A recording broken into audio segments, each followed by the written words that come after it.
So yun guys, napakasarap ng kakao na to.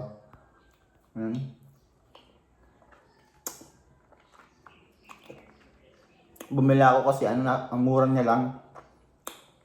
Like 2 piraso at mga 30 ganun. So mura na yun dito sa amin sa QC o sa Manila kasi bihira lang yung ganitong prutas dito, no. Madalang lang. Pero pag sa probinsya, available tong mga ganito. And mura lang, minsan binibigay lang, magkakanda hulog-hulog lang, no. Hindi nila kinukuha. Pero ganun talaga kasi ang dami, no. Di ba hindi na nila alam kung anong gagawin, sobrang dami. Ay napakasarap din ng nito, ng kakao na gawa dito sa may buto niya.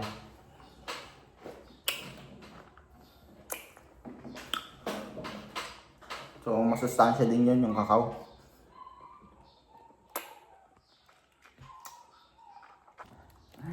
So ayan picture ako nito. Ginawa akong pang thumbnail. Ayan, yun na.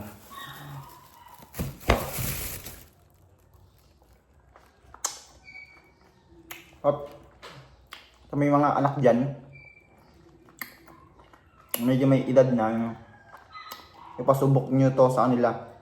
Dahil pwede itong pang alternative, pang candy. Ang sarap, para talaga siyang candy.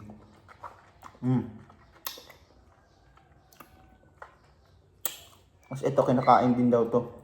Masustansya din daw to.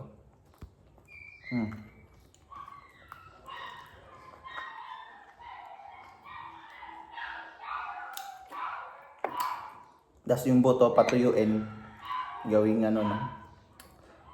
kakao. Tapos pwedeng gawing tsokolate.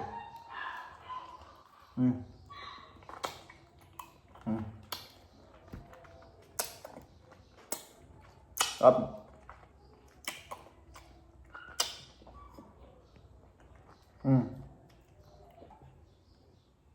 So, yun yung buto niyan. Hindi ko alam kung chocolate na ba. Try natin ngayon. Tignan lang natin kung anong kulay. So, yun. Kulay chocolate na pala siya talaga. Yun. Dark brown. Ganyan na pala talaga yung kulay niya. Sa papatuyuin ko yan.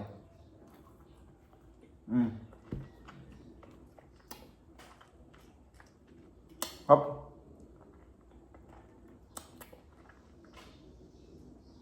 So, kainin natin.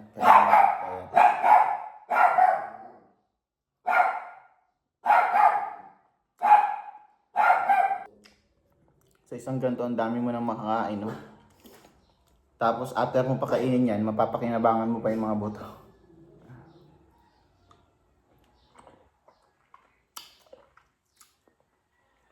Masustansya pa to yung may mga vitamins ka makukuha.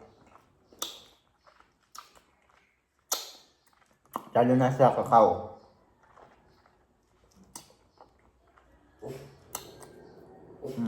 So yun, malapit na maubos.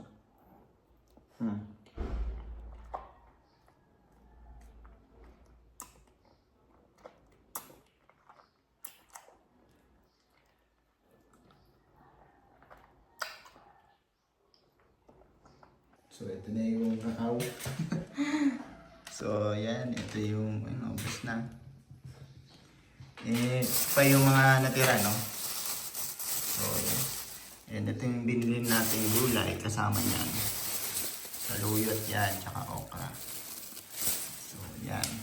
So dito na matapos ang video na ito guys. Thank you for watching.